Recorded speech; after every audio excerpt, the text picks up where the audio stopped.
ආයුබෝවන්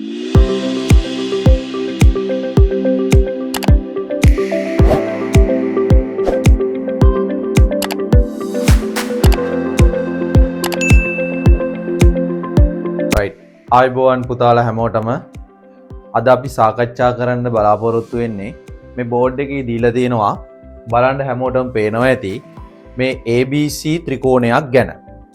එතකොට මේ ABC ත්‍රිකෝණයේ බලන්න මේ ගාන AB හා AC පාදවල මධ්‍ය ලක්ෂ x හා y නම් ඒ වගේම මේ දීලා තියෙනවා BC AB හා AC දිගවල් තුනක් ගැන.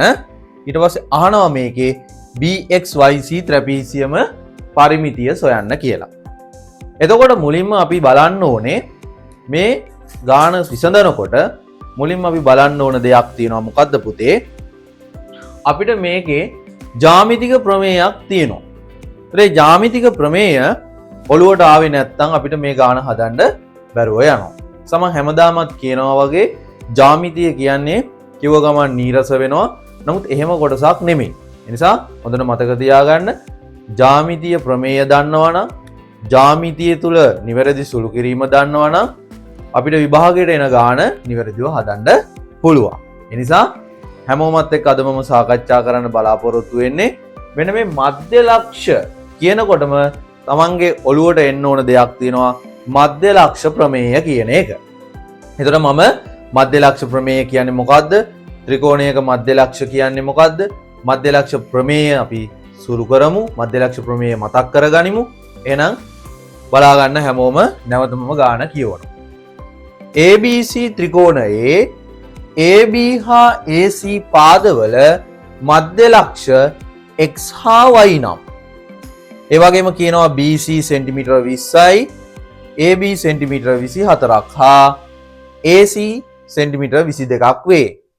මෙන්න මෙතන කියනවා BXYC ත්‍රැපීසියමේ මොකද්ද හොයන්න කියන්නේ? පරිමිතිය. හැමෝම දැනගන්න ඕන දෙයක් තියෙනවා. පරිමිතිය කියන්නේ ඕනෑම තල රූපයක වටේ දිගවල එකතුව.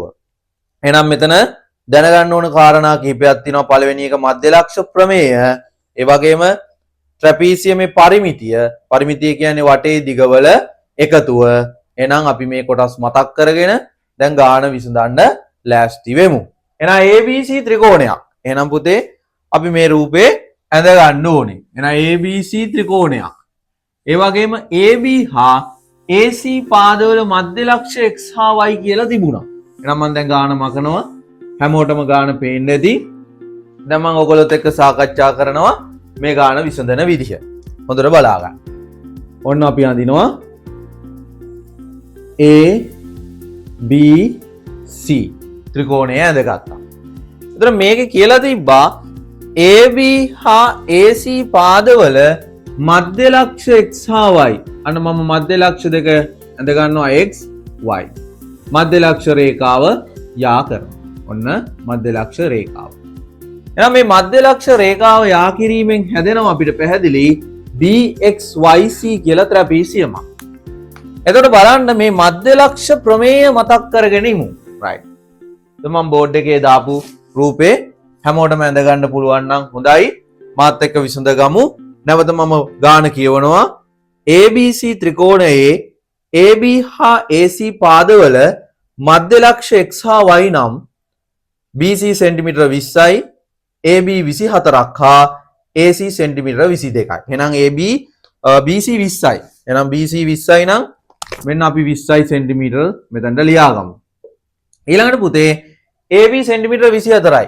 එහෙනම් AB කියන්නේ මුළු දිග. ඒතර මධ්‍ය ලක්ෂ කියන්නේ දෙන්න දෙකට බෙදුනා. එහෙනම් අපිට පැහැදිලි මෙයා 12යි මෙයාත් 12යි. ඊළඟට AC සෙන්ටිමීටර 22යි. AC සෙන්ටිමීටර 22යි. එහෙනම් AC සෙන්ටිමීටර 22යි කියන්නේ මෙයා සෙන්ටිමීටර 11යි මෙයා සෙන්ටිමීටර 11යි. හේතුව මේ දෙන්නත් හරියටම දෙකට බෙදෙනවා. එහෙනම් මොකද්ද මධ්‍ය ලක්ෂ ප්‍රමේය කියන්නේ? පුතේ මධ්‍ය ලක්ෂ ප්‍රමේය කියන්නේ ත්‍රිකෝණයක මධ්‍ය ලක්ෂ යා කරන රේඛාව හොඳට බලා ගන්න. ත්‍රිකෝණයක මධ්‍ය ලක්ෂ යා කරන රේඛාව මේ ඉතිරි පාදයට සමාන්තර වන අතර එම පාදයෙන් හරි අඩක් වේ. නැවත කියනවා ත්‍රිකෝණයක මධ්‍යලක්ෂයා කරපු රේඛාව ඉතිරි පාදයට සමාන්තර වන අතර එම පාදයේ දිගින් හරි අඩක් වේ. එහෙනම් ප්‍රමේය ලියන්න ඕනේ මධ්‍යලක්ෂ ප්‍රමේය. මේක ඉතා වැදගත් ප්‍රමේයක්. එහෙනම් මොකද්ද ප්‍රමේය මම ලියලා පෙන්නනවා? xy මධ්‍යලක්ෂය දෙක යා කරපු රේඛාව xy නේ. එහෙනම් xy සමාන්තරයි කාටද? BC රේඛාවට. ඔන්න පළවෙනි ප්‍රමේය. ඊළඟට වන අතර සමාන්තර වන අතර එම රේඛාව කියන්නේ xy ඉතිරි පාදයේ දිගින් හරි අඩක්. එහෙනම් භාගයයි BC වෙනවා. පැහැදිලිද? ආයෙ කියනවා මධ්‍යලක්ෂයා කරපු රේඛාව ඉතිරි පාදයට සමාන්තරයි වෙන සමාන්තරයි කියන ලකුණ. ඊළඟට xy මේ තියෙන xy මධ්‍යලක්ෂයා කරපු රේඛාව ඉතිරි පාදයෙන් හරි අඩක්. එහෙනම් ප්‍රමේය ඔප්පු කරගෙන ඉවරයි. ප්‍රමේය ලියලා ඉවරයි. ඊළඟට අපිට කියනවා මෙතන BXYC ත්‍රැපීසියම. මේ තියෙන්නේ BXYC ත්‍රැපීසියම. මම ඔයගොල්ලන්ට පැහැදිලි කරන්නම්. මේ තියෙන්නේ BXYC ත්‍රැපීසියම. ඒකේ පරිමිතිය තමයි හොයන්න කියන්නේ.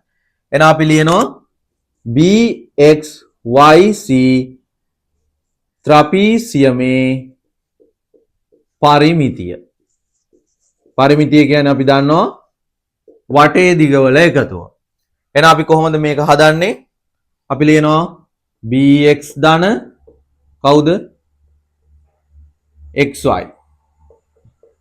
xy ධන ඊළඟට yc ධන bc. ඔන්න එහෙනම් ලියලා ඉවරයි.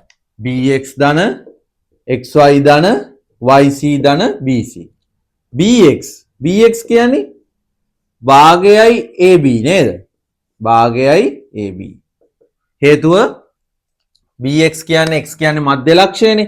එහෙනම් මේ මුළු දිග AB ගෙන් හරියටම භාගයක්. ඊළඟට xy කියන්නේ අන්න මධ්‍ය ලක්ෂ ප්‍රමේය අපිට ඕන වෙනවා. දැන් මෙතන මම මධ්‍ය ලක්ෂ ප්‍රමේය ලියාගෙන තියෙනවා. මොකද්ද?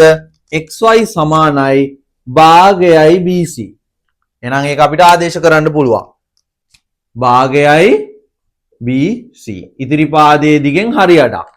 BC ගෙන් හරි අඩක් තමයි xy වෙන්නේ. ඊට YC කියන්නේ පුතේ මේ මුළු දිග AC ගෙන් හරියටම භාගයක්. එහෙනම් අපි ලියනවා භාගයයි AC ධන BC කෙලින්ම අපිට උත්තරය දීලා තියෙනවා සෙන්ටිමීටර 20යි. ඒ නිසා අපිට මෙතනට BC ආදේශ කරන්න පුළුවන්. නිසා මෙතන වැදගත්ම දේ තමයි මෙන්න මෙයා xy කියන එක භාගයයි BC කියලා අපි වෙනම ඔප්පු කරගත්තා. හේතුව මොකද්ද?